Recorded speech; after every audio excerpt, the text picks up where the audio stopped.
Olá, meu nome é Francisco Ednilson Alves dos Santos e eu sou professor do Departamento de Física da Universidade Federal de São Carlos, na área de Física Teórica. A minha área de atuação, nesse momento, ela é nos chamados condensados de Bose-Einstein. São basicamente o seguinte: todas as partículas no universo podem ser separadas em dois grupos, basicamente, não é? Os férmions e os bósons, não é? E os bósons, eles possuem uma propriedade bem interessante, que eles podem ocupar o que a gente chama de um mesmo estado quântico, não é?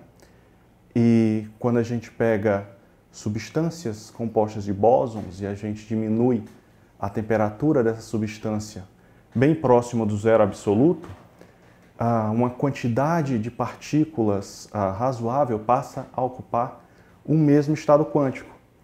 E isso provoca, não é, no sistema, algumas propriedades bem interessantes que são típicas desse mundo quântico, não é? Por exemplo, o isótopo bosônico do hélio, quando ele atinge uma temperatura de uns 2 Kelvin, ele se torna um superfluido, não é? E o que é um superfluido?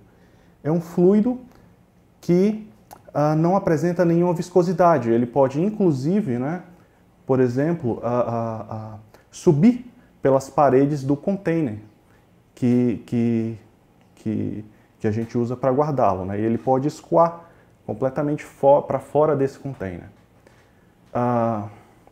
Um outro efeito também típico da condensação de Bose-Einstein, né, uma consequência da condensação de Bose-Einstein, é a chamada supercondutividade.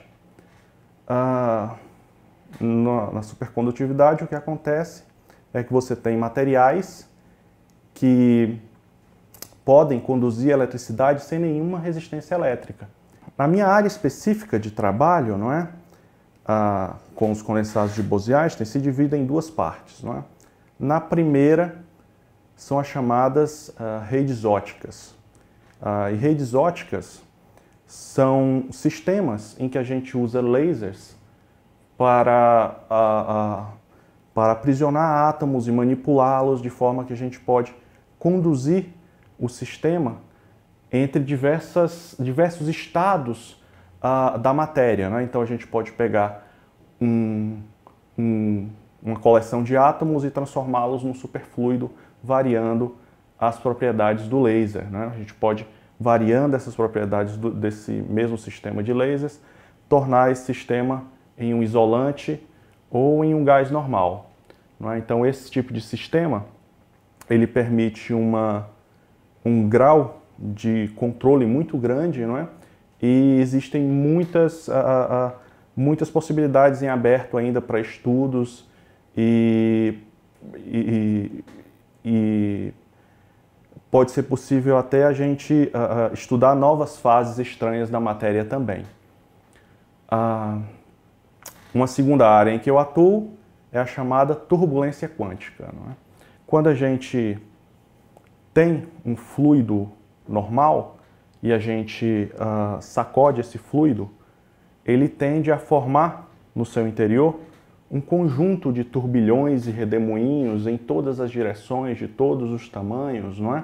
E quando a gente tem um superfluido, não é? Isso acontece de uma forma um pouco diferente. Ao invés desses turbilhões, esses redemoinhos, o que a gente vai ter são filamentos fininhos que podem se movimentar, se combinar, se emaranhar. E todas essas propriedades dinâmicas desse tipo de sistema ainda precisa ser estudada. E é uma área bastante importante que pode trazer, inclusive, novos entendimentos na área tanto de turbulência quântica, a turbulência de superfluidos, quanto na própria turbulência clássica, que ainda tem muitos problemas em aberto.